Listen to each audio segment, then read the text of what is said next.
médica urologista, tem a prática clínica dela em consultório e não faz parte de nada a ver com o mundo da auditoria. Então, a ideia, seguindo a nossa linha de conteúdos, é a gente discutir realmente com quem faz o procedimento para a gente entender os aspectos técnicos desse procedimento e tirar nossas dúvidas que são mais frequentes, o que é de mais frequente que acontece no dia a dia. Seja muito bem-vinda, doutora Juliana, e a palavra é sua.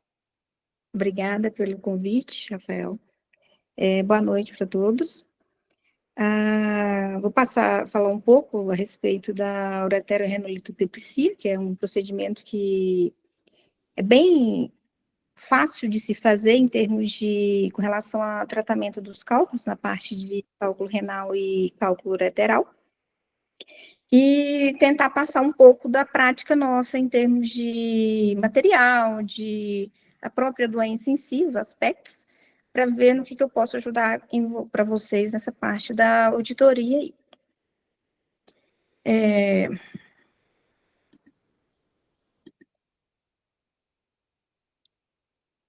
A urolitise, ela é uma doença multifatorial porque ela está associada a um desequilíbrio que acontece com relação à parte de formação do cálculo, nos depósitos minerais, na parte de distúrbio que pode levar a essa aglomeração ali de cristais que vão produzir esses cálculos.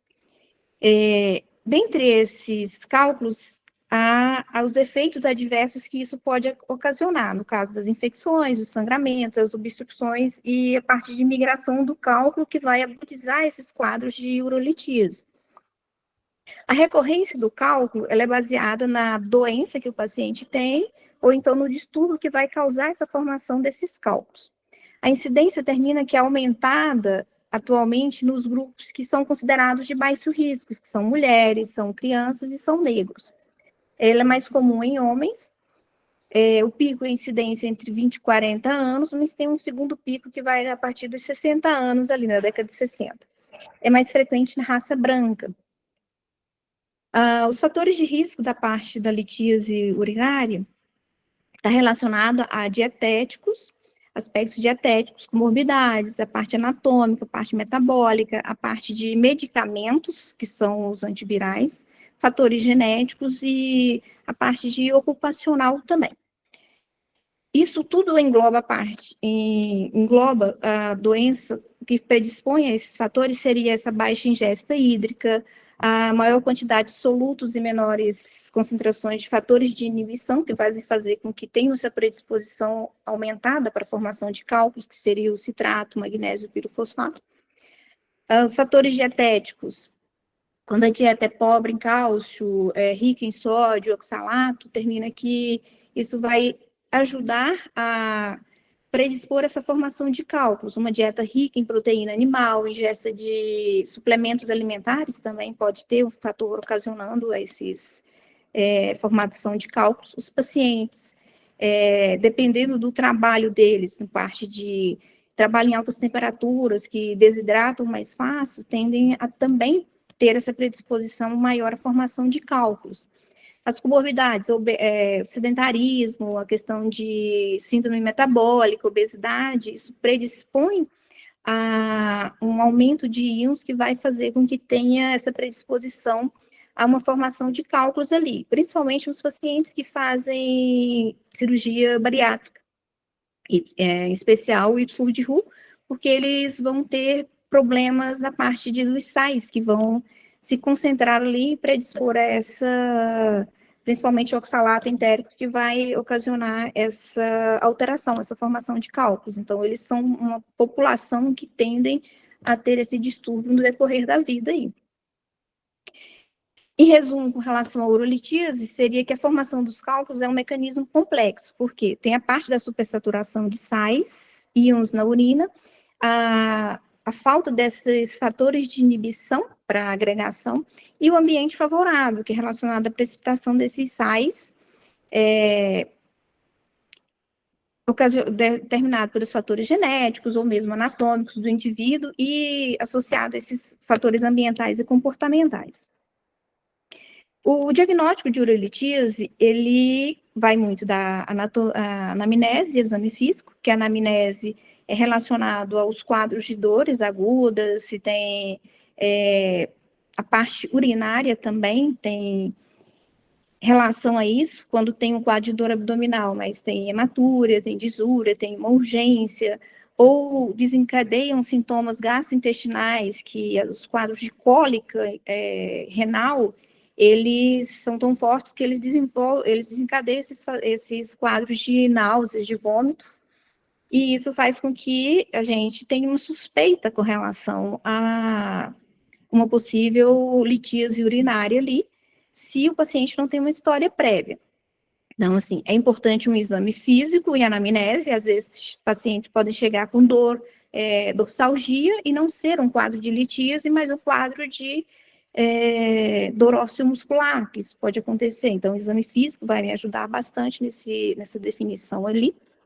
A parte de quando o paciente tem um quadro de dor abdominal, é importante também avaliar com relação à sintomatologia da dor, que seria a cólica muito intensa, ela não tem posição, o paciente não tem fatores que melhorem, nem tem fatores de piora.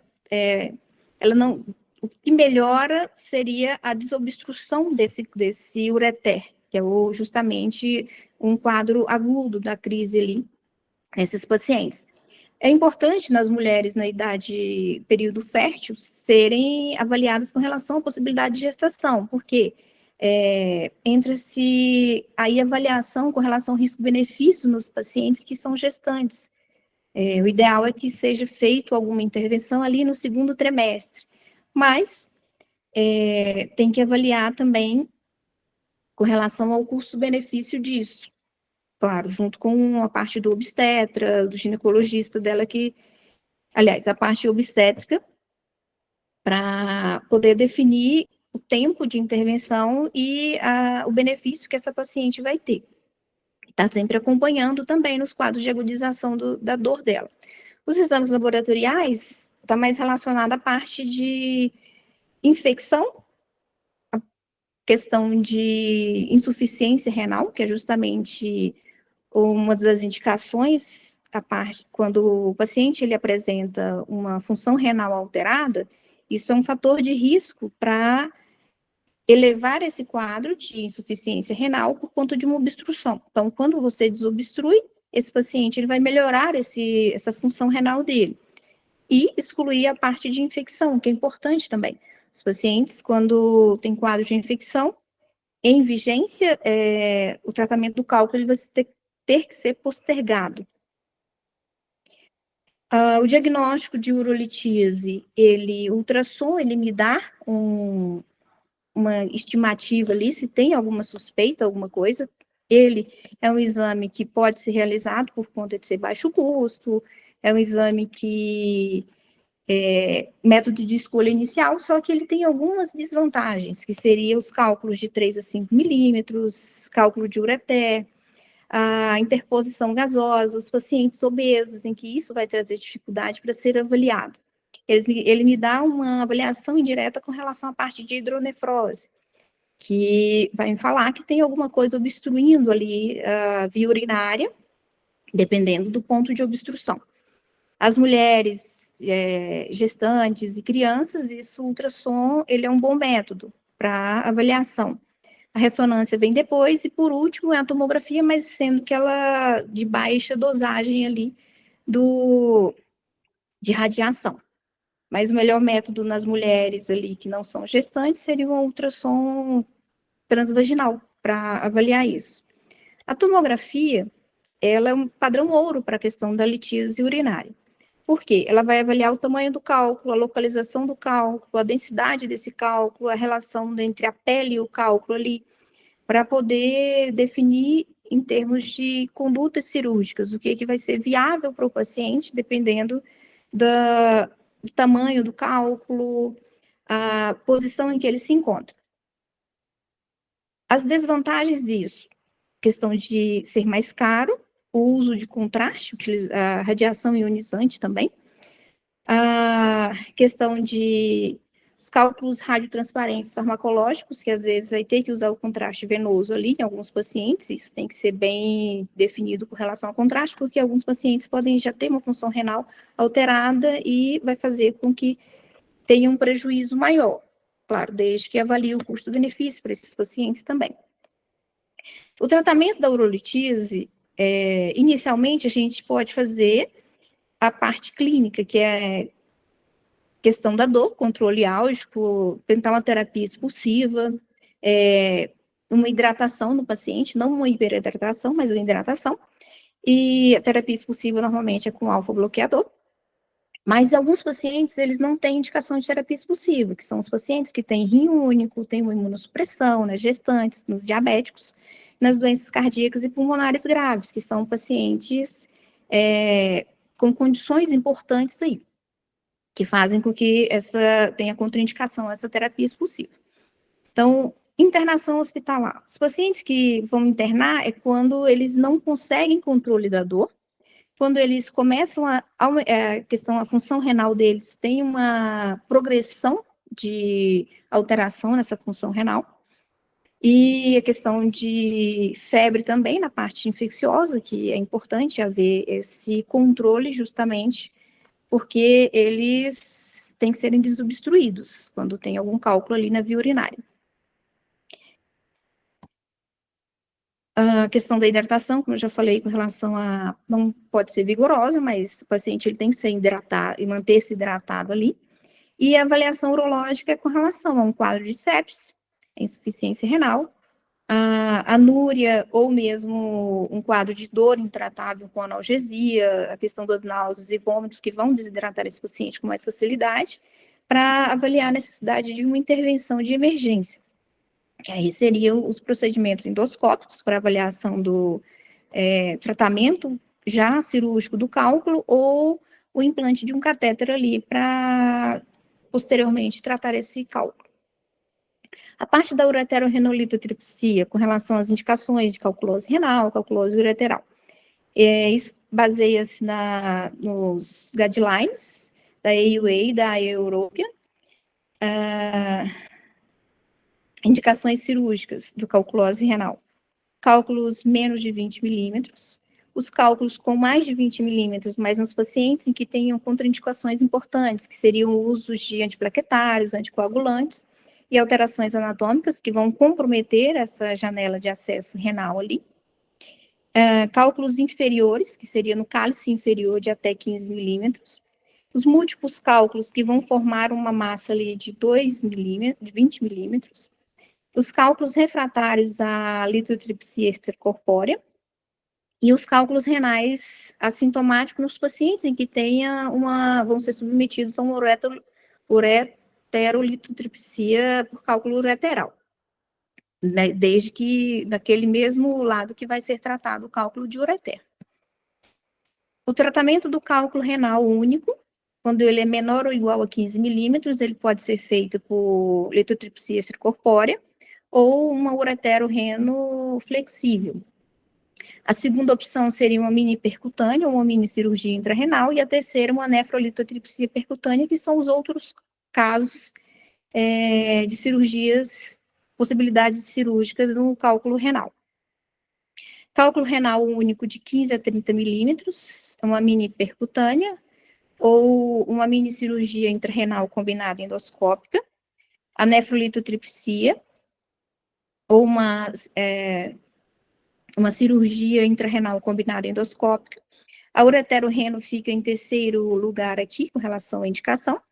E a quarta seria uma litotripsia corpórea e laparoscopia ou robótica, cirurgia aberta ali para tratamento desses cálculos de 15 a 30 milímetros. Quando o paciente tem um cálculo único de maior que 30 milímetros, primeira indicação tem uma nefrolitotripsia, com segunda indicação mini percutânea, uma terceira seria uma ureterolitotripsia flexível, e por último, uma laparoscopia ou robótica ou cirurgia aberta para tratamento desse cálculo. As indicações de cirurgia na calculose ureteral. Cálculos com baixa probabilidade de passagem espontânea, então, paciente que tem um cálculo ali que não vai ter uma possibilidade de tratar, mesmo fazendo o uso de terapia medicamentosa expulsiva. Uma dor persistente, apesar de analgesia, que já está adequada, já foi otimizado. Uma obstrução persistente, que vai fazer com que haja uma alteração na função renal. Pacientes com rim único, rim transplantado também tem indicação. Obstrução ureteral bilateral e obstrução associada a uma infecção urinária. Essa infecção urinária tem que ser tratada previamente antes de fazer o tratamento desse cálculo, porque senão eu posso evoluir com um quadro de sepse no paciente. Cálculo ureteral proximal maior que 10 milímetros, ureterorenolitotripsia flexível, ou a LECO, que a gente chama, que é a litotripsia extracorpórea. Menos de 10 milímetros, pode também fazer ureterorenolito flexível ou LECO. A cálculo ureteral distal com mais de 10 milímetros, primeira opção seria o ureteroreno rígida, porque ele está distal, ele está mais baixo, então, indicação de rígida ali. Se ele está com menos de 10 milímetros, também tem essa opção de fazer a opção de ureterolito rígida. As contraindicações nos tratamentos seria uma infecção de urina não tratada e uma coagulopatia não corrigida. Claro, avaliando o risco-benefício com o paciente também, com relação ao ureterorenolitotripsia na questão da coagulopatia. Doutora Juliana, uma pergunta em relação à prática. O que difere a ureteroreno rígida da ureteroreno flexível e se elas duas podem ser utilizadas em conjunto? Pode. A ureterorenolitotripsia rígida e a flexível, elas são métodos diferentes de tratamento. Por quê? A ureterorígida, ela chega no ureter, mas ela não consegue chegar até o ureter proximal. Então, o proximal que a gente considera assim, distal é quando o ureter distal ali, que é na bexiga, o terço médio, e o proximal é quando ele é no rim, que a gente chama de ureter proximal, é lá no rim. Então, assim, o ureter distal, ele é próximo à bexiga ali, a entrada do ureter na bexiga, o terço médio. Então, o ureter rígido, que é esse... Eu acho que eu não cheguei a pegar uma imagem de ureter para vocês. Deixa eu só dar uma olhada aqui. Eu não cheguei a pegar a imagem, eu esqueci. Mas ele é um aparelho que... eu vou mostrar para vocês depois. Ele trata esses cálculos ali na parte distal e média, e o ureter flexível, ele já me dá uma possibilidade de viajar pelo canal do ureter, entrar ali pelo ureter e chegar até o rim, em que ele tem uma ponta flexível, que é essa pontinha aqui, ó. Essa pontinha aqui. Esse aqui é um ureter que é digital, e esse aqui é um ureter que é flexível óptico. Então, eles têm diferentes deflexões.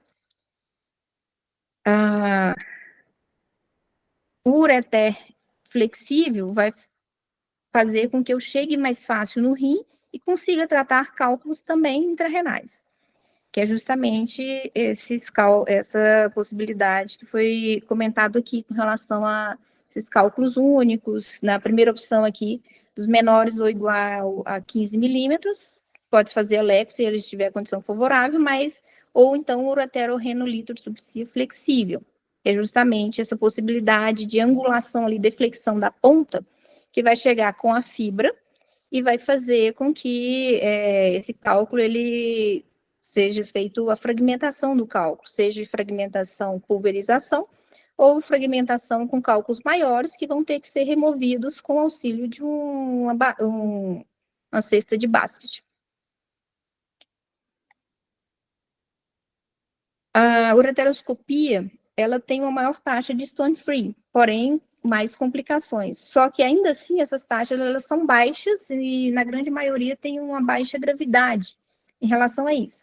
As taxas de complicação, por exemplo, chegam a cerca de 7,9%, sendo que a infecção nesses casos, é 3,9%. Tem a hematura e tem a dor pós-operatória, porque entrou com um aparelho ali e foi mobilizado, via urinária, então a hematura vai acontecer. Catéter duplo J vai fazer com que o paciente tenha hematura também.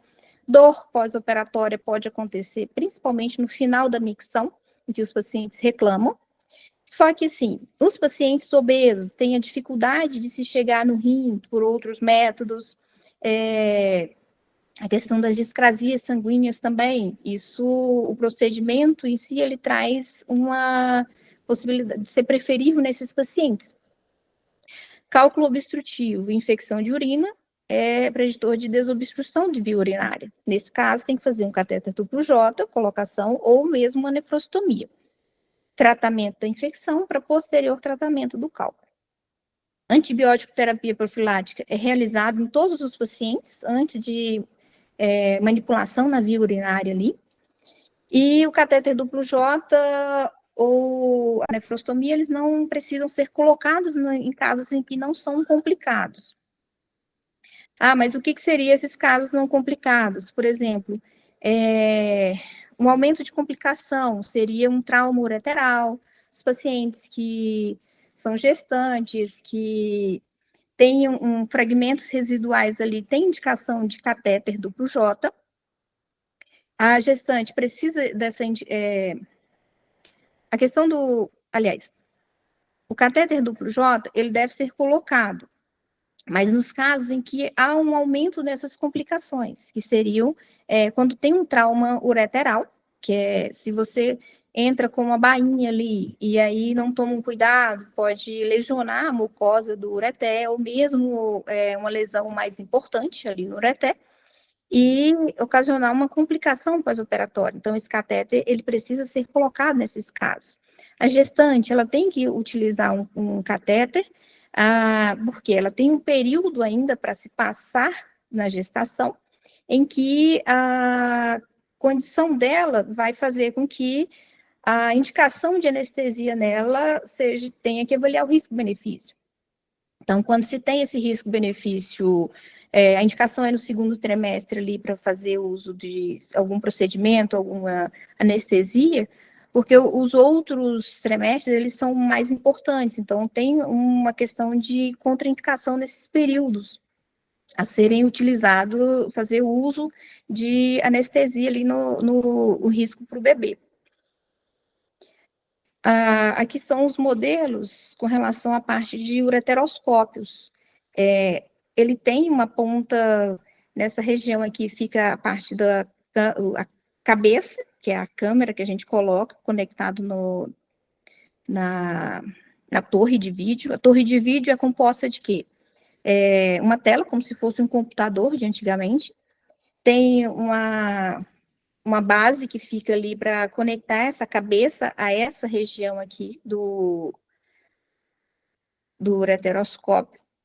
E tem outra parte, que é essa pontinha aqui em cima, que é justamente onde é ligado a luz, que é um cabo de luz ótica que é conectado para fazer a imagem tanto aparecer com a cabeça da câmera e a iluminação dessa luz. A gente tem frentes que seria diâmetros ali. Então, no final, aqui nessa pontinha do ureteroscópio, ela é muito mais fina em relação a essa base que vem aqui proximal dele, justamente para a gente conseguir chegar, mobilizar ali sem ter tanto trauma. Então, você vê que eles têm vários calibres ali, dependendo da marca, o que facilita com relação na hora de navegar na via urinária, quando o paciente não tem uma bainha ureteral. Quando ele tem a bainha ureteral, a gente não pode aumentar ali o calibre desse ureteroscópio. Aqui são ureteroscópios flexíveis, digitais, que são diferentes. A forma de manipular ele também é diferente com relação ao procedimento cirúrgico, justamente por conta ele tem uma imagem muito melhor em relação ao analógico, mas tem que ter manuseio também com relação a na hora de manuseá-lo, porque a fibra, como a fibra ele tem que ficar retificado, se você dá uma angulação em relação ao outro que já tem, você pode angular, isso pode fazer com que tenha prejuízo no aparelho, na utilização dele. Ele também tem essas variações de calibre distal, todos eles, o calibre proximal é mais elevado em relação ao calibre distal, que é justamente o que vai chegar lá no rim. Tem várias marcas. Aqui é só mostragem de um ureter flexível óptico, com uma cesta de basquete dentro, a passagem do basquete, ele aberto. E aqui é um digital, para você ver a deflexão que ele chega no digital, e faz com que tenha uma melhor trabalho ali em relação ao o óptico.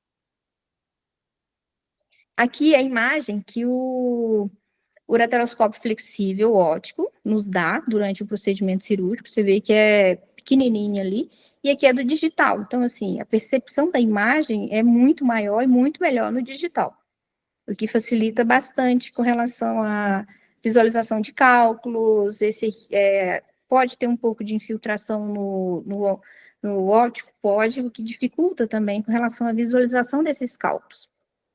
Mas, assim, a gente consegue trabalhar, consegue fazer, quando não tem um digital também como opção.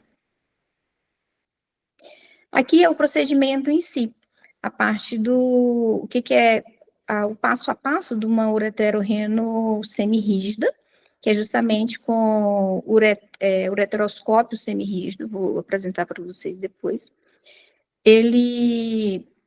Normalmente o paciente é colocado em posição de litotomia, é feita uma raquianestesia com sedação anestésica, é feita a limpeza ali da região genital do paciente, as coxas, a região um pouco acima ali da região genital, colocação de campos estéreis, antibiótico profilaxia, instilado xilocaína geleia, por conta da passagem do aparelho, que vai passar ali, introduzido o ureteroscópio semirrígido.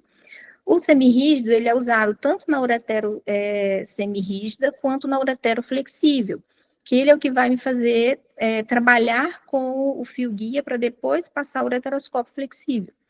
Então, assim, uma vez conectado à irrigação contínua, então a gente viaja pelo o trajeto uretral ali, inicialmente, chega até a bexiga, da bexiga a gente localiza os ureteres, e aí vai conforme o ureter, se é no direito ou no esquerdo.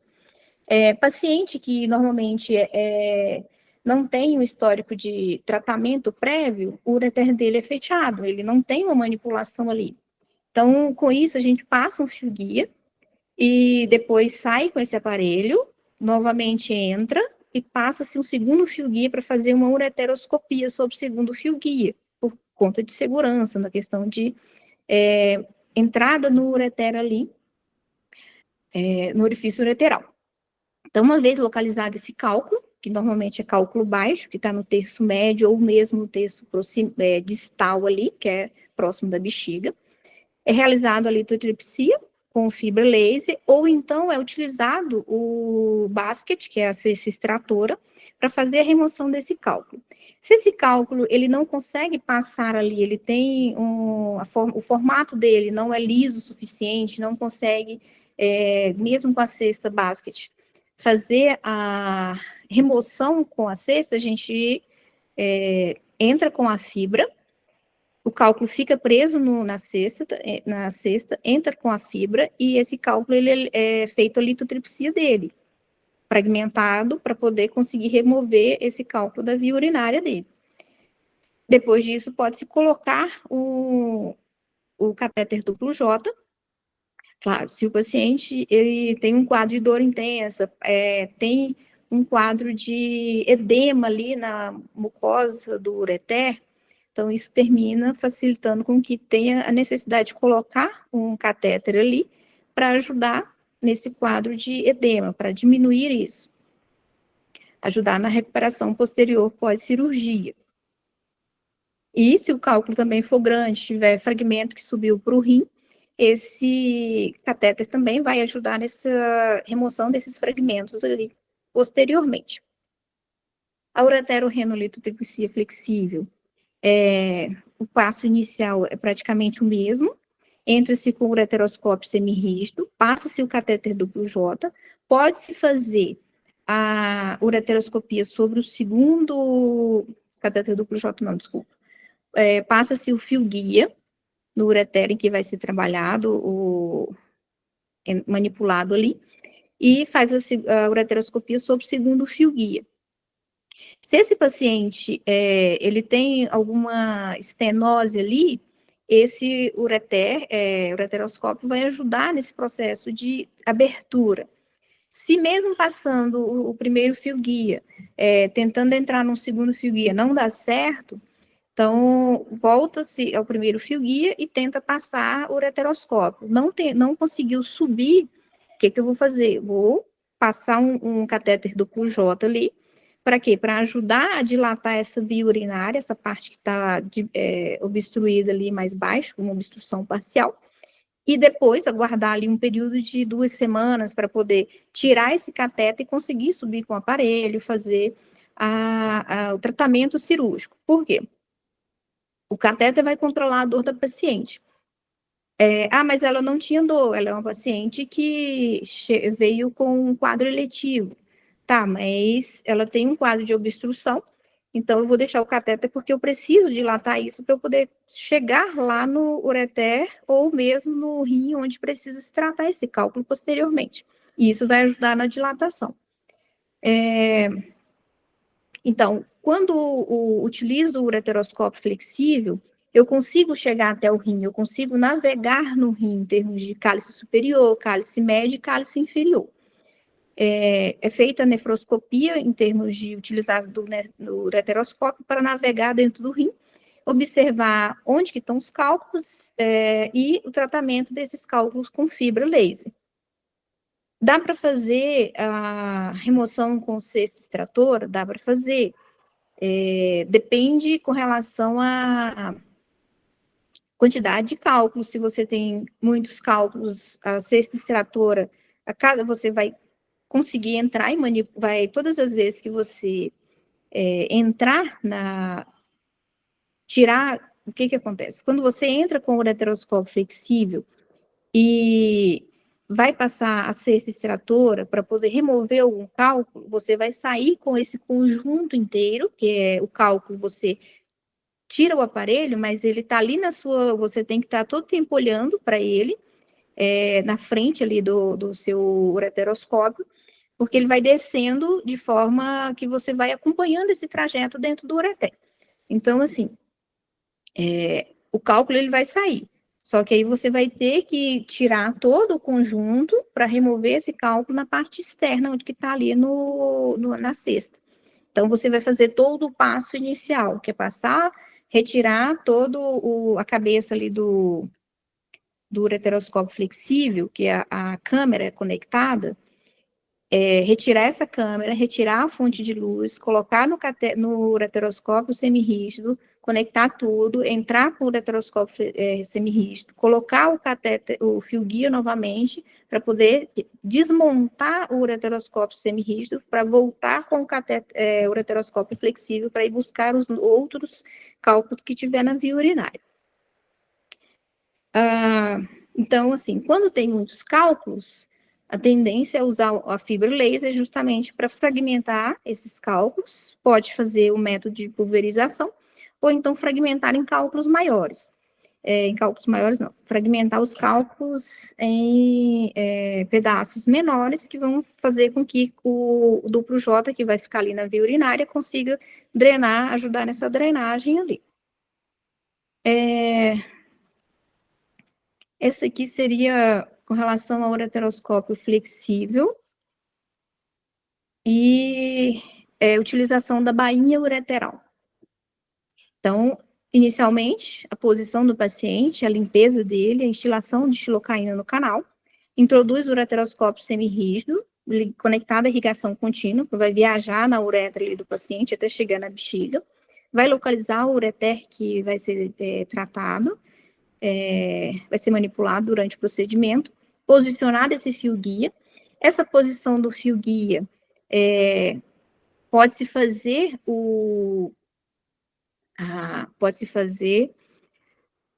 por radioscopia com relação ao posicionamento dele tanto no rim, lá em cima, onde que ele está, você já chegou no rim, está no polo superior, você está na pelve desse fio guia, e aí depois você vai pegar a bainha, você vai colocar xilocaína nela, para tentar, esse fio guia, ele vai ser um condutor, onde a bainha vai deslizar para chegar até o ureter proximal, que é justamente próximo da pelve renal.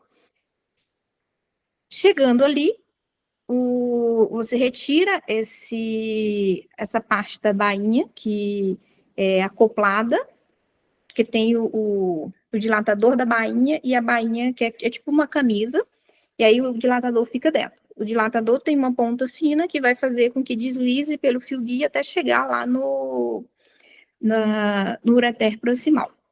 Então, depois você tira esse dilatador e fica a camisa ali da bainha ureteral, que é por onde você vai entrar com o ureteroscópio flexível para se chegar até a pelve renal. E aí você vai conseguir manipular, fazer a visualização novamente, a nefroscopia ali com o ureteroscópio flexível para poder ver os cálculos, a questão do tratamento. Se dá para fazer com fibra laser ou se dá para fazer com precisa-se só da cesta extratora. A cesta extratora seria cálculos ali de 4 milímetros, dá para passar nessa cesta. Mas os maiores teria que fragmentar para poder reduzir o tamanho e conseguir passar. Então, a bainha seria o quê? Entrar com o ureteroscópio e retirar esse ureteroscópio com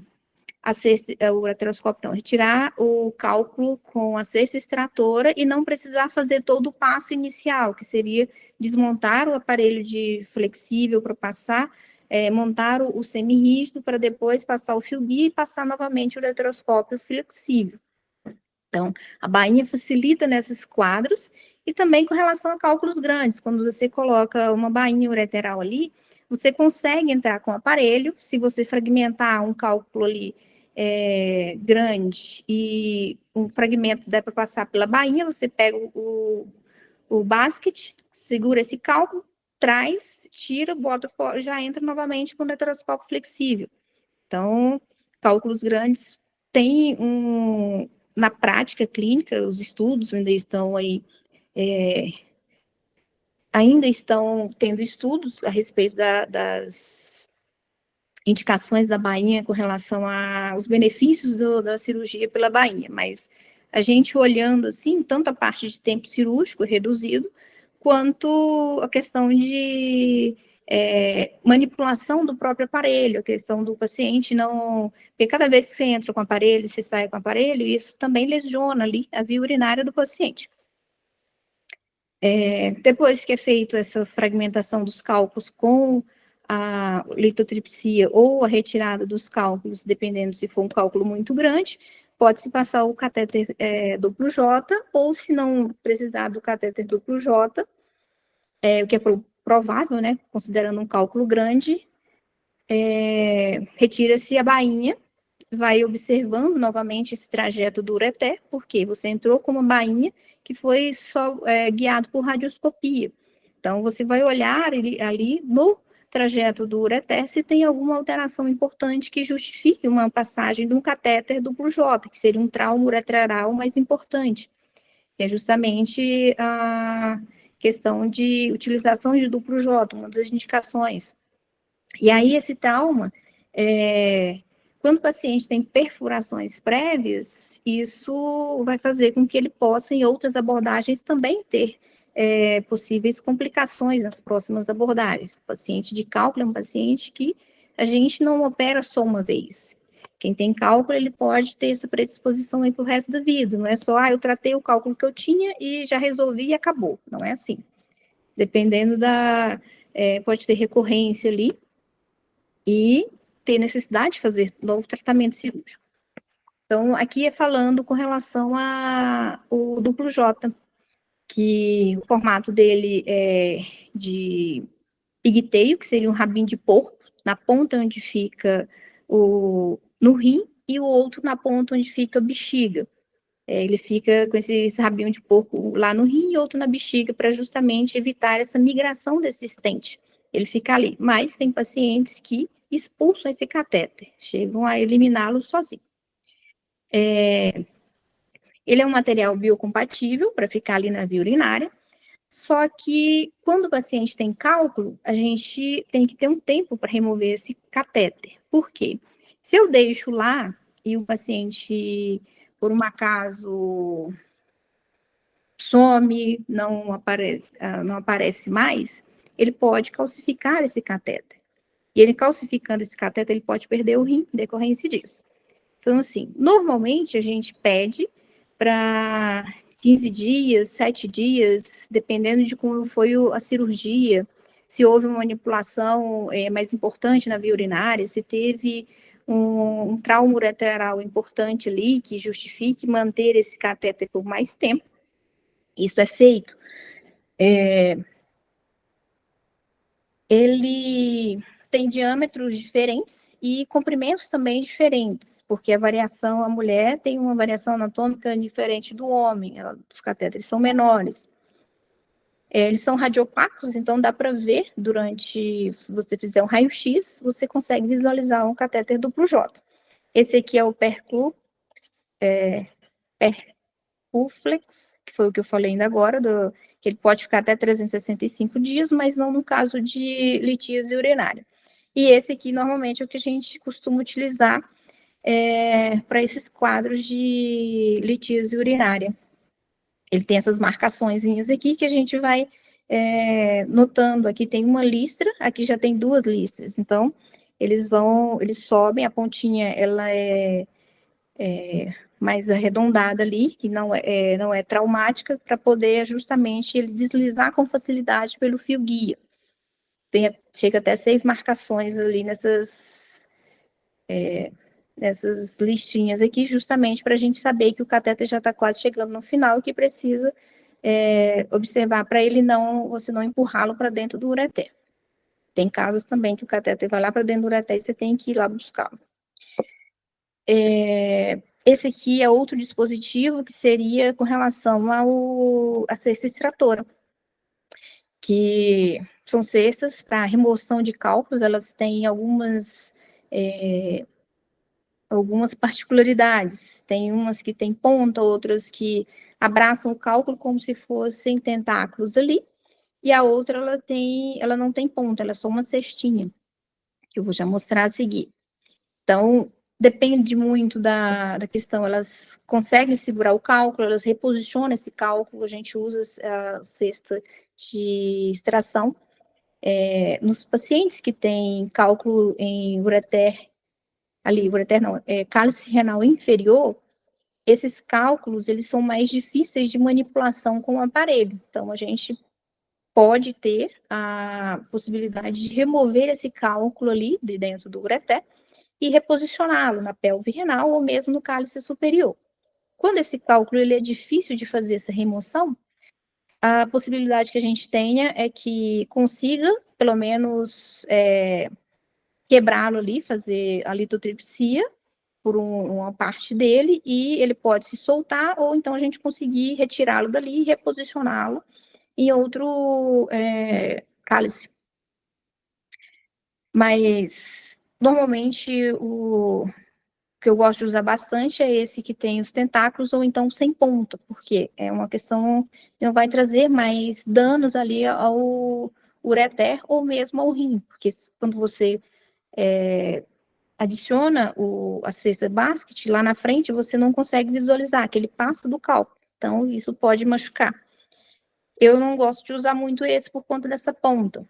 Esse aqui já é o que abraça o cálculo de frente, e esse aqui é o sem ponta. Esse aqui você já consegue passar pelo cálculo e abri-lo e trazer, e garantindo que ele tem uma ponta que não vai causar nenhuma lesão posterior ao cálculo, quando você não consegue visualizar. Ele consegue pegar bem cálculos maiores, permite uma aproximação maior do cálculo, né? E tem esse nó aqui que impede o movimento do fio, para conseguir segurar melhor esse cálculo, que é esse nozinho aqui. A questão das bainhas ureterais. Eu falei na prática clínica com relação à questão da bainha, a utilidade, mas, assim, ainda precisa de estudos para isso, para questão de benefícios da bainha dentro da cirurgia. Ela tem algumas bainhas que são novas no mercado, que tem esse sistema de sucção na bainha ureteral, que ajuda na remoção desses fragmentos durante o procedimento, e tem uma com deflexão na ponta da bainha até de 180 graus. Nesse estudo ele fala que a evidência é baixa, porque a bainha, ela não pode afirmar, esse estudo ele não afirma que ela aumente esse fluxo de irrigação, que reduz a pressão intrapiélica, diminui a chance de infecção. E a evidência também de que vai aumentar a taxa de livre de cálculo, proteja a ureter ali, reduz a dor no pós-operatório, por conta de manipulação, que ela possa aumentar a chance de estenose de ureter e que seja um custo-benefício efetivo. Então, ainda precisa de estudos para isso. Aqui é a bainha, normalmente que é utilizada no acesso uretral ali, que ela fica desde a uretra do paciente até lá no rim. Essa ponta aqui, esse aqui é o dilatador, essa pontinha aqui. Então, quando o fio guia passa por dentro e vai guiar isso até lá no rim, na pelve renal. Depois é removida essa parte branca, que é justamente essa ponta aqui que vai sair, e fica só essa parte aqui com essa outra parte que está aqui em cima. Então, ela tem os comprimentos tanto para homem quanto para mulher, e precisa-se com relação a esses estudos para confirmar o seu benefício durante os procedimentos. Os benefícios que eu citei anteriormente seria mais uma prática, foi vista a prática com relação à facilidade que isso pode acarretar durante um procedimento cirúrgico e um benefício ali que precisa de estudos ainda. Aqui seria um fio guia. Esse é um fio guia que ele é resistente à torção, ele aparece na fluoroscopia, então você consegue avaliar. E ele também consegue, que é o zebra que a gente chama, ele ajuda com relação às anatomias difíceis, nos quadros de estenose. Então, ele tem um valor importante dentro de um quadro de ureterolitise. Esse é o zebra, mas existe o outro que é o fio guia hidrofílico, que é o mais utilizado. Ele tem uma boa lubrificação ali, quando a gente o coloca dentro do soro fisiológico, para poder, quando for passar o catéter duplo J, ele deslizar com facilidade, diminuir a fricção ali das superfícies e ele conseguir passar, subir sem nenhuma facilidade, nenhuma dificuldade. A fragmentação, quando a gente, aqui é só falando a respeito da fragmentação dos cálculos, os métodos que são utilizados durante a cirurgia, seria o Dust e o Basket.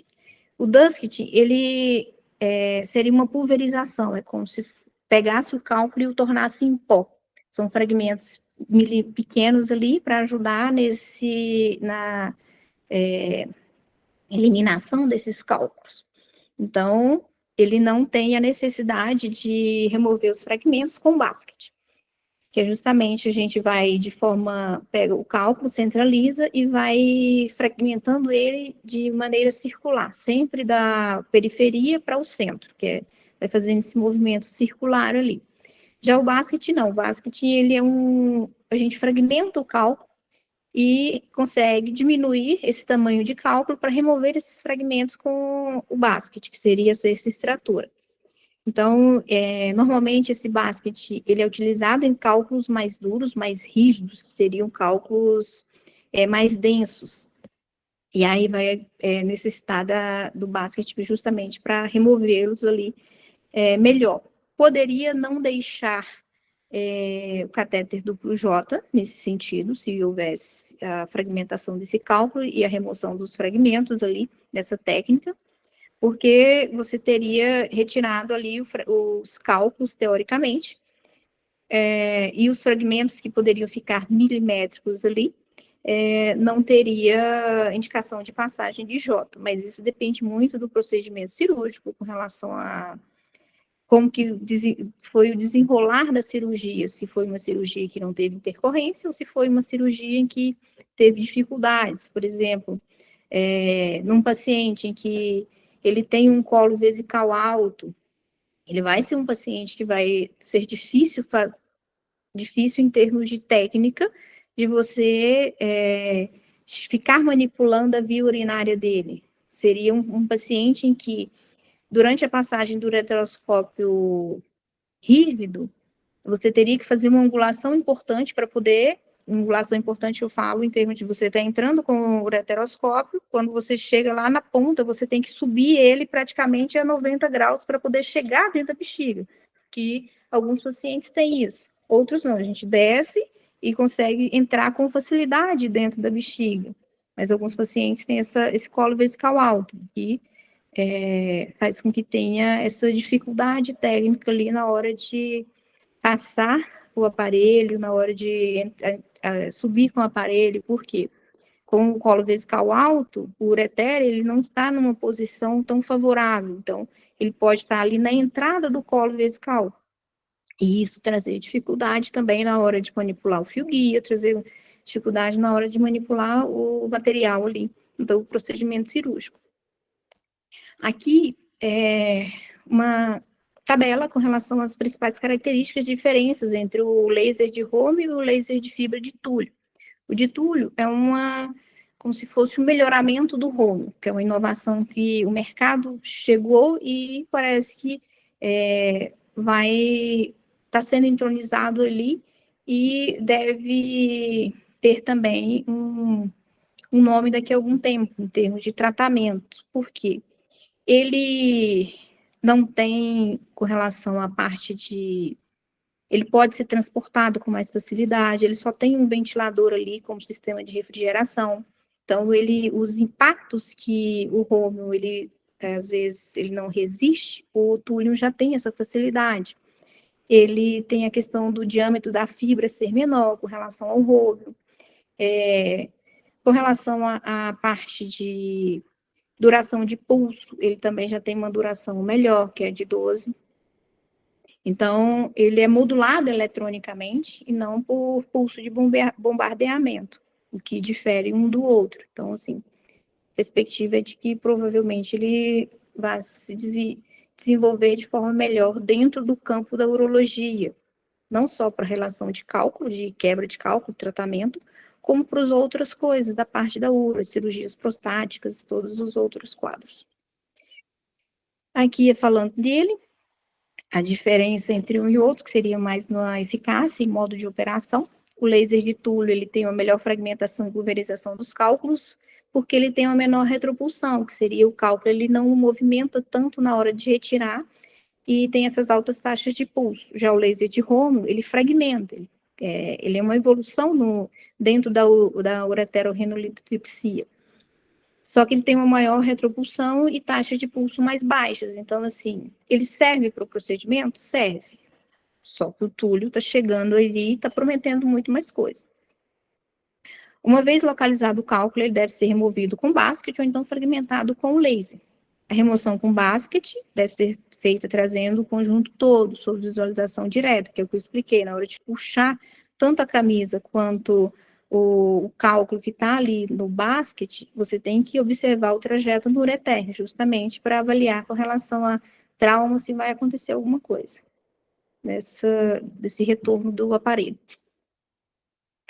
Aqui falando mais com relação da AUA com quadros de febre, calafrios e taquicardia, então a gente tem que presumir que tem uma infecção, e é mandatório a derivação urinária de urgência. Para quê? Para desobstruir essa via urinária, fazer o tratamento da infecção urinária sem mexer no cálculo. O cálculo vai ser manipulado posteriormente. E a questão do acesso ureteral, se não conseguir subir com o aparelho, não consegue, tem alguma alteração que dificulte essa passagem, é indicado fazer a colocação do stent na duplo J e depois aguardar alguns dias para fazer poder mexer novamente nessa via que vai haver essa dilatação. Nesse caso, coloca um duplo J e sobe coloca um fio guia e sobe o duplo J pelo fio guia? O fio guia que entra e passa o duplo J. É só isso que é feito no quadro de urgência. Claro, em vigência de infecção. Passa-se o fio guia, que é a entrada ali para chegar lá no rim, e aí depois passa-se o duplo J e acabou a cirurgia. Depois é que você vai manipular na via urinária, quando tratar essa infecção. E garantindo que foi tratado em termos de, precisa de cultura, paciente negativa, para afirmar que realmente não tem um quadro de infecção ainda.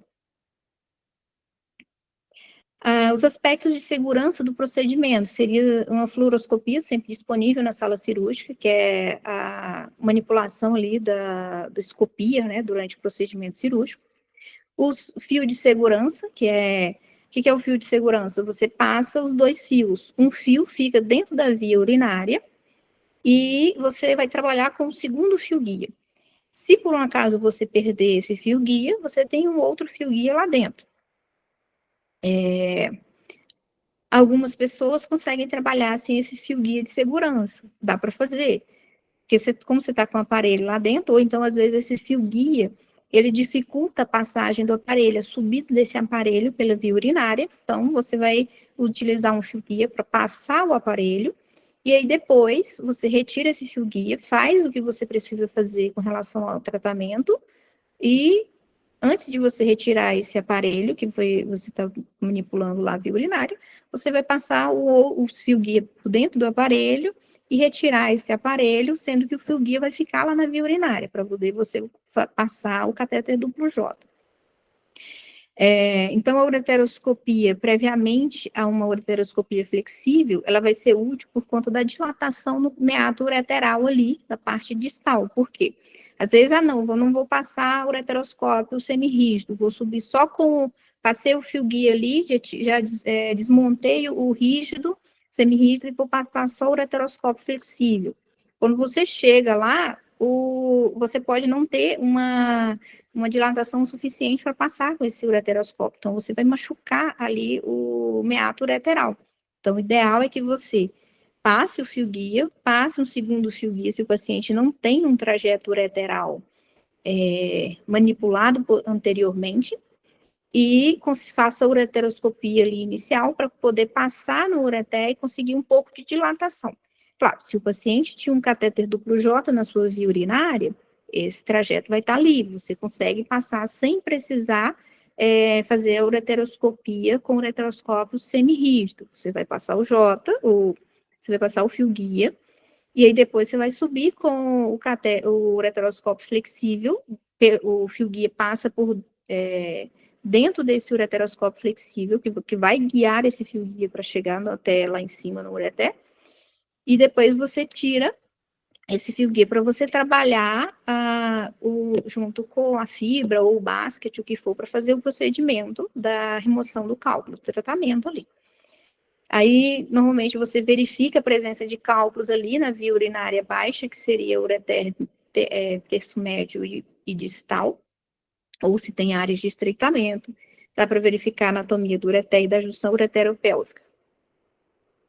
Com a pielografia pelo aparelho semirrígido, que seria, você pode contrastar a via urinária, você está fazendo uso da fluoroscopia, então você pode pegar uma seringa com um contraste e injetar pelo ureteroscópio semirrígido, que você já está dentro do ureter, e observar junto à radioscopia ali, o trajeto restante do ureter até chegar lá no rim e a localização desses cálculos.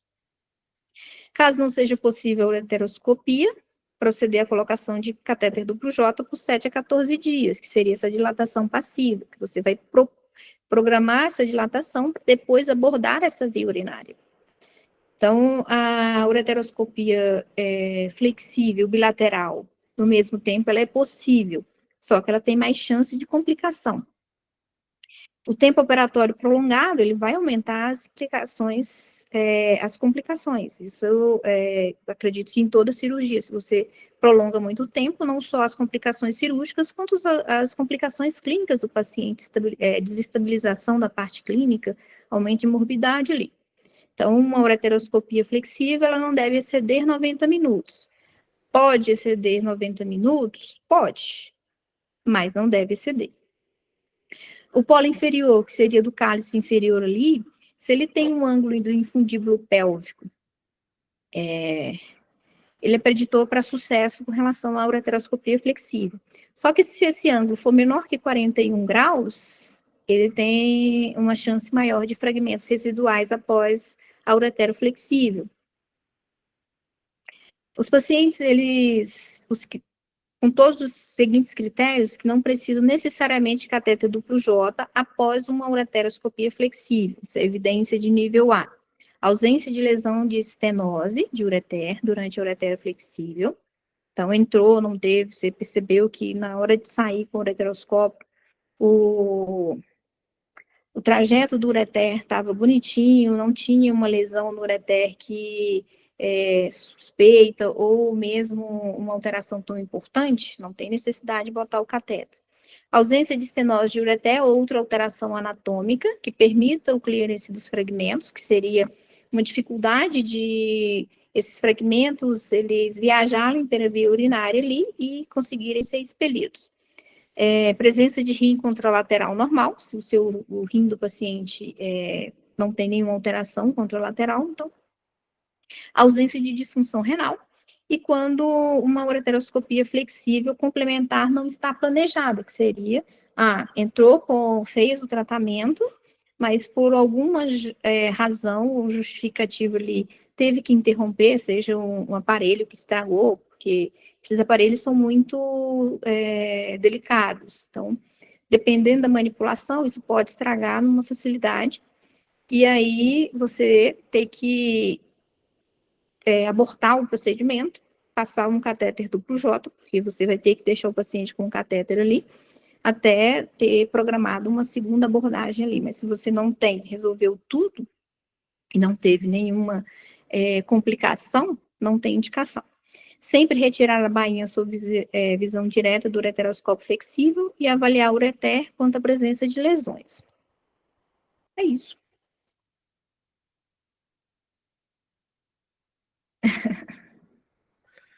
Deixa eu só pegar aqui para vocês.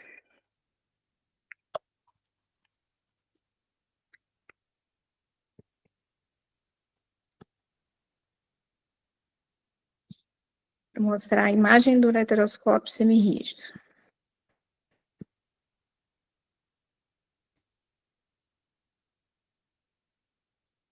É esse aparelhozinho aqui, ó.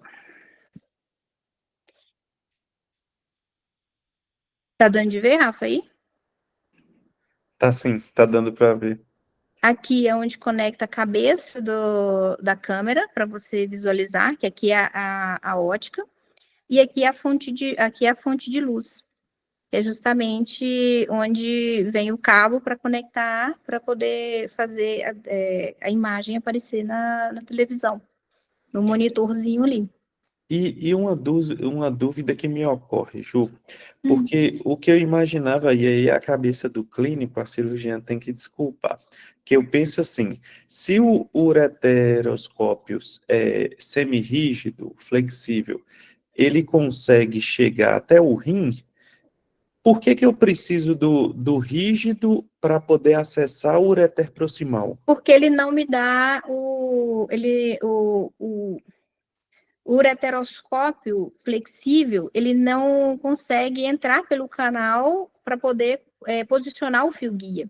Eu tenho que ter o rígido, porque o rígido, já semi-rígido ali, ele vai acessar a parte do... chegar até essa parte aqui, deixa eu ver aqui. Ai, acho que eu tô mexendo em coisas aqui. Então, o ureteroscópio rígido, ele vai fazer com que eu consiga viajar pela via urinária e chegar lá no ureter. Então, quando eu pego o ureteroscópio semirrígido, o flexível, eu não consigo acessar essa via urinária que eu acesso com essa via urinária em termos de, se eu não tiver um fio guia para me guiar, eu não consigo passar o ureteroscópio flexível para chegar lá onde eu preciso.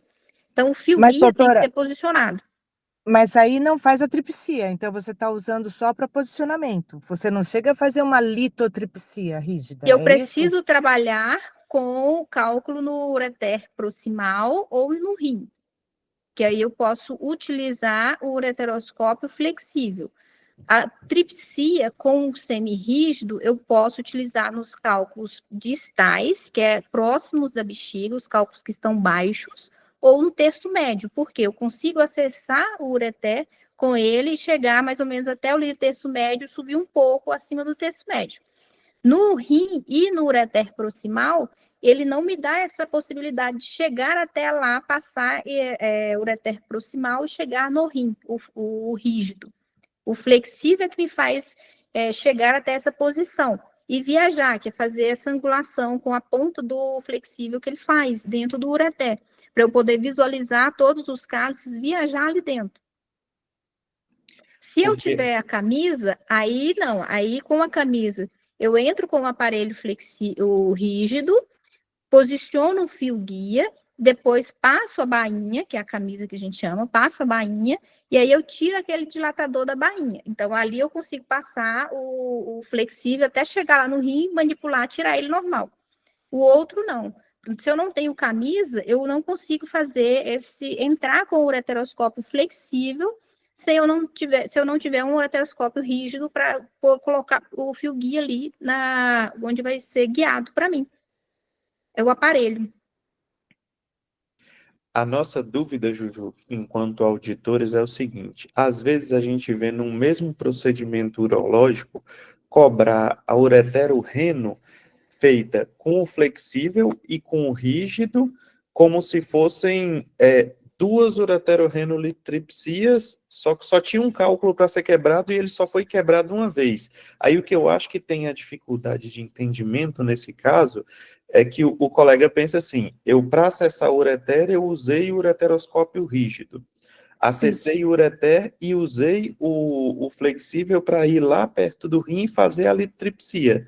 Nesse caso, a Não, litripsia foi feita com flexível. O foi feito rígido com tem um flexível. acesso para poder usar o flexível. O rígido é com acesso. Mas o que acontece? Por exemplo, cirurgia, o pessoal do OPMA chega, doutora, o cálculo está baixo ou está alto? Não, o cálculo está baixo. O cálculo baixo significa que ele está proximal, ele está quase saindo, mas ele não saiu. Então, ele está ali, está obstruído, não está conseguindo expelir, o paciente está com dor, tem que levar para o centro cirúrgico. Levei para o centro cirúrgico. Entrei com o ureteroscópio rígido, que é o semirrígido. Não consegui acessar esse cálculo, porque quando eu entrei, o fluxo de soro, que eu tenho que entrar para poder dilatar, ajudar na dilatação do ureter, fez com que esse cálculo subisse. Então, ele subiu, foi proximal ali, não consegui pegar, ele foi lá para o rim. Isso eu estou te falando que já aconteceu comigo, que eu entrei para tirar um cálculo de um paciente que estava internado por infecção, eu deixei ele internado por infecção, tratando infecção, programei retirar, fazer o tratamento dele na internação. Então, eu entrei com ele de urgência, seu cálculo está baixo, vou tirar o seu cálculo, tratei e resolvi. Não vou passar duplo J. Beleza?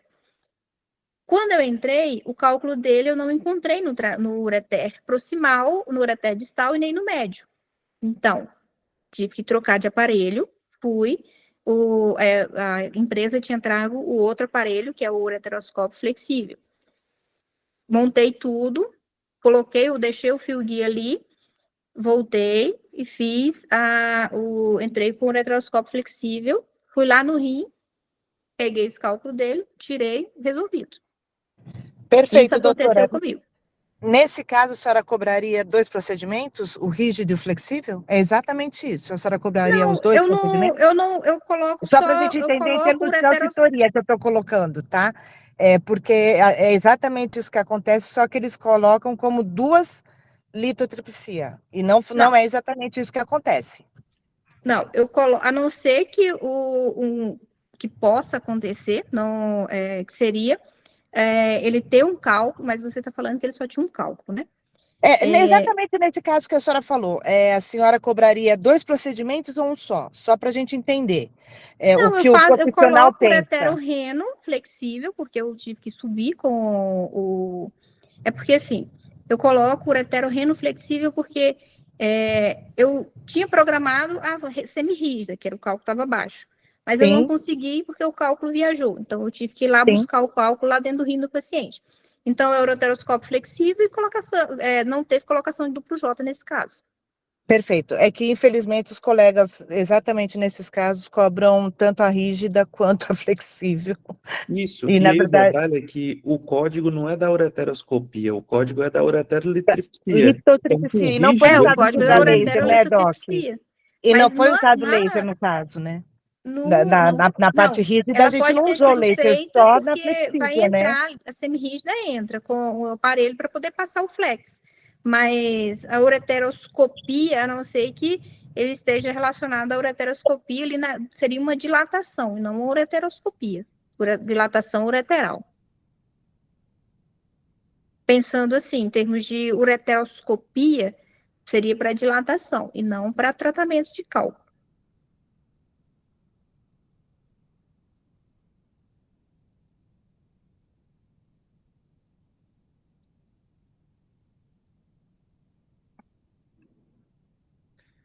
vamos, mais perguntas, gente, quem levantou a mão aí?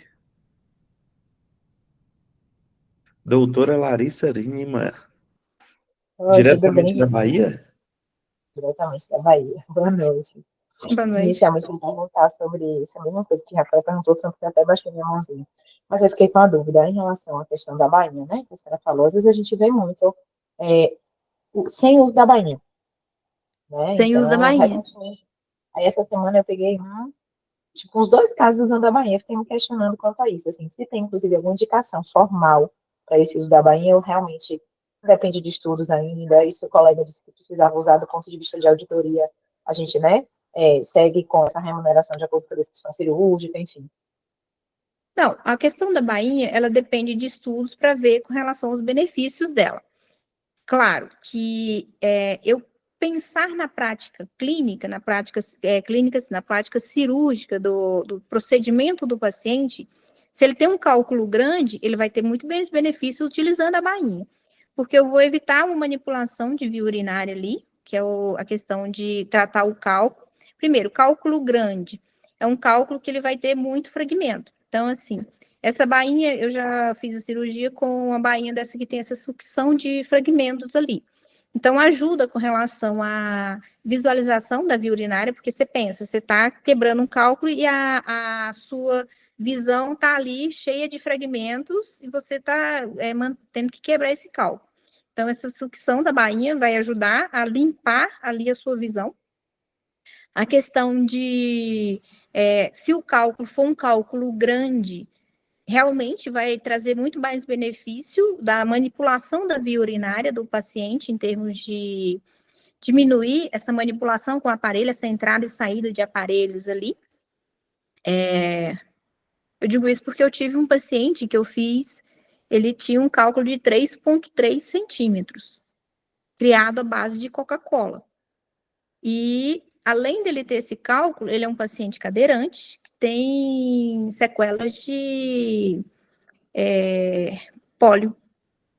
Então, a via urinária dele, além da questão da sequela de pólio, ele tinha alterações anatômicas importantes e um cálculo de 3,3 centímetros ali que eu precisaria tratar.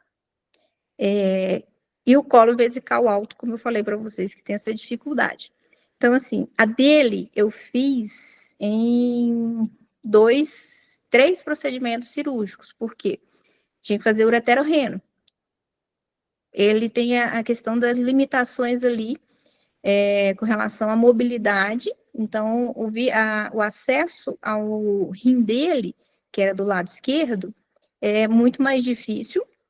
A questão da via urinária dele ser também difícil, porque tinha alterações importantes, mas a dele terminou que eu não fiz com bainha.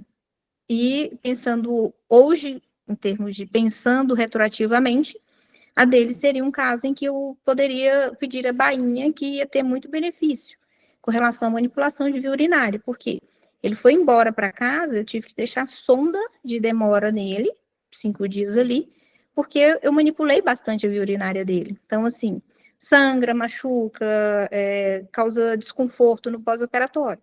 E aí, eu consideraria, sim, pedir bainha para ele se fosse fazer uma eletiva dele novamente.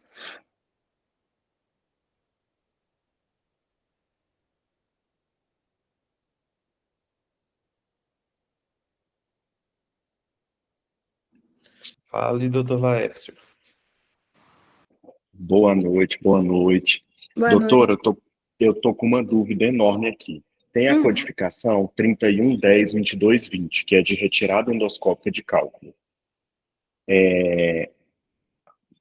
Quando o de cálculo, aí ele é o 3110-2220. Aí tem o código Provavelmente é com basket.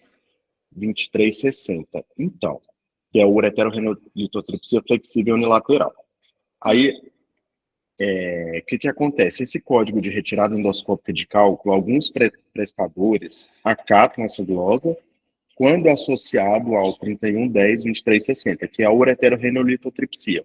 Entendendo como tem um parecer do CFM que a gente usa muito na auditoria de contas, que é o 12 de 2017, que ele fala quando um código é fase obrigatória do outro, ele não deve ser computado, né?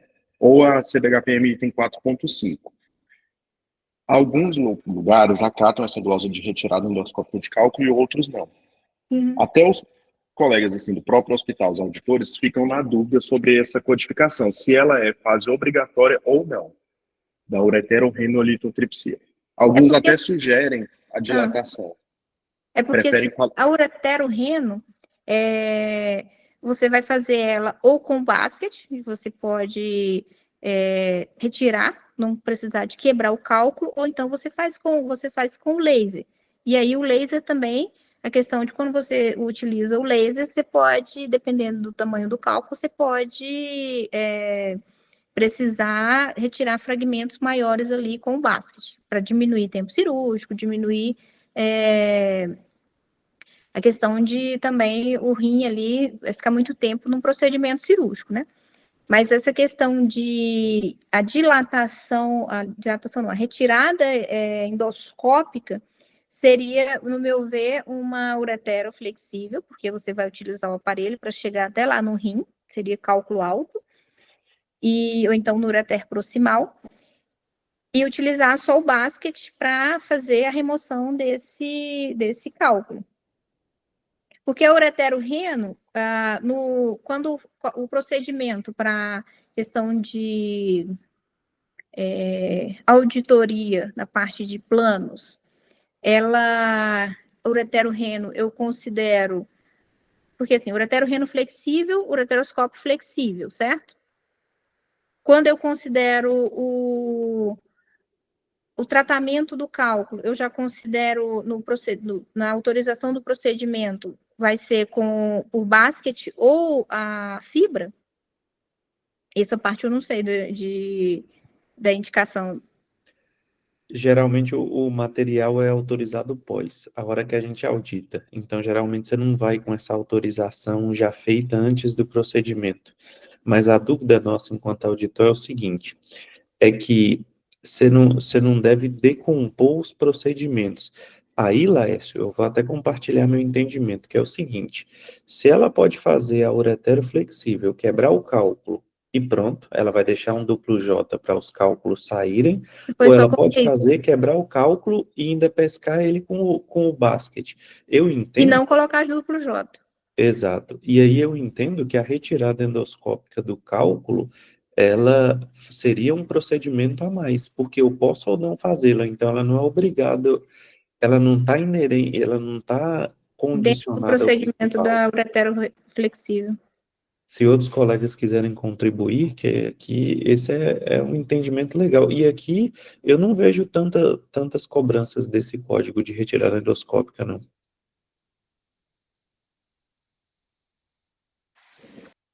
Aqui ele sempre vem. Sempre tem essa codificação. Ela é bem comum. E assim, alguns colegas do próprio hospital, eles sugerem que retire o código de dilatação endoscópica e deixe esse. Eles mesmos sugerem. É porque a E aí, dilatação endoscópica, a dilatação endoscópica seria a questão do passar o ureteroscópio na via urinária ali para poder ajudar a distender um pouco o ureter e para acomodar melhor o ureteroscópio. Isso seria Isso. dilatação Aí, endoscópica. e ela seria uma via de acesso, né? Porque você Ela é não uma tem via de como acesso. acessar o ureter se você não fizer a dilatação. A Então, não ser que o nesse paciente caso, eu já acho um constituinte do principal, integrante do código principal. ela já seria um constituinte da dilatação ali, né? A dilatação junto ao ureteroflexível, porque eu só consigo subir com o aparelho se eu não tiver cirurgia prévia nesse paciente, se eu fizer uma dilatação ali. Se ele tiver um catéter duplo J, eu não preciso colocar uma dilatação. Em termos de subir até lá no... só passar o fio guia e passar o ureteroscópio flexível que vai conseguir chegar lá na via urinária, que ele já está dilatado previamente pelo catéter que tinha. Faz sentido, concordo. Bora, Lari, pode perguntar. Olha aí, viu? Na verdade, talvez eu tenha falado até no iníciozinho, mas no primeiro momento eu não estava conseguindo ouvir direitinho a aula. O que algumas vezes acontece? O paciente já tem o diagnóstico de nefroletíase, já vem às vezes com exames externos e tudo, e chega no pronto atendimento com uma queixa, uma dor lombar, e isso acaba já gerando o procedimento cirúrgico. Né? Então, é um paciente que já vem em casa com esse diagnóstico, e a gente, como auditor, fica sempre assim, poxa, será que tem uma visualização? O paciente às vezes já vem com o exame na mão, né? Quais seriam as indicações de fato para a gente botar esse paciente direto no centro mesmo, já fazer a litotripsia, já colocar o duplo J, só porque do ponto de vista de auditoria, para a gente meio que faz uma diferençazinha, né? A indicação de fazer o procedimento de tratamento do cálculo ali, no momento em que ele está com esse quadro de dor, seria com uma dor refratária, que ele está fazendo uso de medicamentos analgésicos de horário, tendo todo o protocolo ali certinho com relação o tratamento da dor, o controle da dor, e ele está refratário, esse tratamento, em termos de...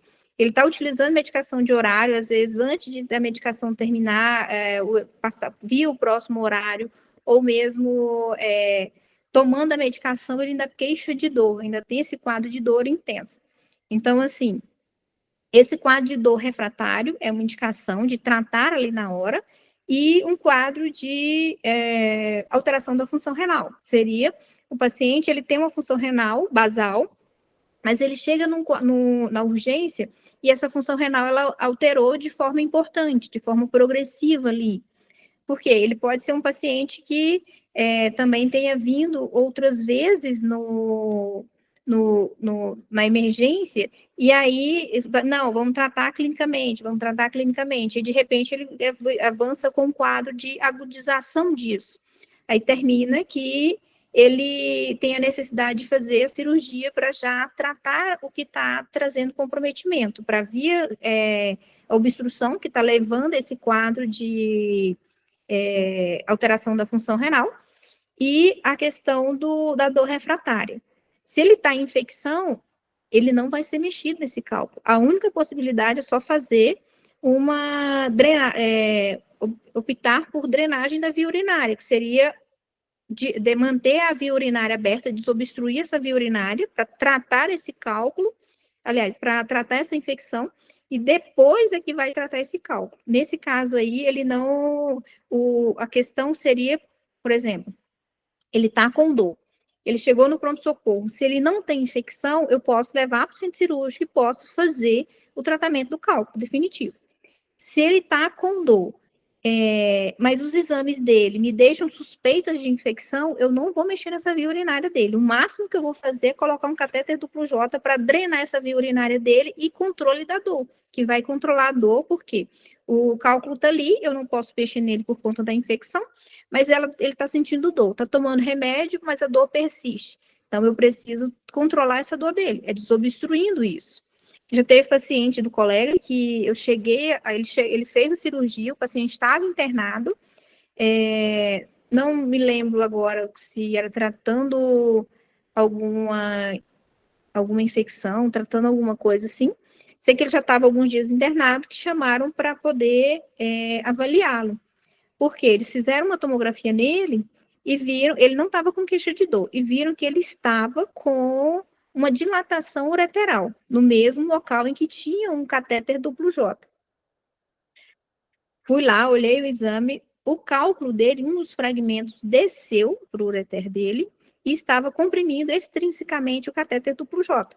Ele não estava sentindo dor porque ele estava tendo a via urinária dele aberta por conta do catéter, mas estava tendo uma dilatação importante. Então, o que eu tive que fazer? Se estava obstruindo extrinsecamente, eu não podia deixar, porque essa obstrução extrínseca estava tendo uma hidronefrose, uma dilatação acima. Quando tem essa dilatação, isso vai, a longo prazo, piorar a função renal do paciente. Então, eu tinha que desobstruí-lo. E aí, tive que levar para o centro cirúrgico. O que eu vou fazer? O paciente, conversei com ele, expliquei. A proposta do senhor é o seguinte: eu vou entrar no seu ureter, que foi feito, vou retirar esse fragmento que está ali, fazendo a compressão extrínseca do seu catéter, e vou passar um novo. E acabou. Não tem mais outro procedimento que eu vou fazer aí. É só a questão de retirar esse fragmento e passar um novo catéter duplo J para ajudar na drenagem do restante que ele já tinha, que estava drenando com o catéter. Mas as indicações mesmo é com relação à dor refratária e alteração da função renal. Para a parte de tratamento imediato do cálculo, desobstruir a via urinária ali e controle da dor do paciente.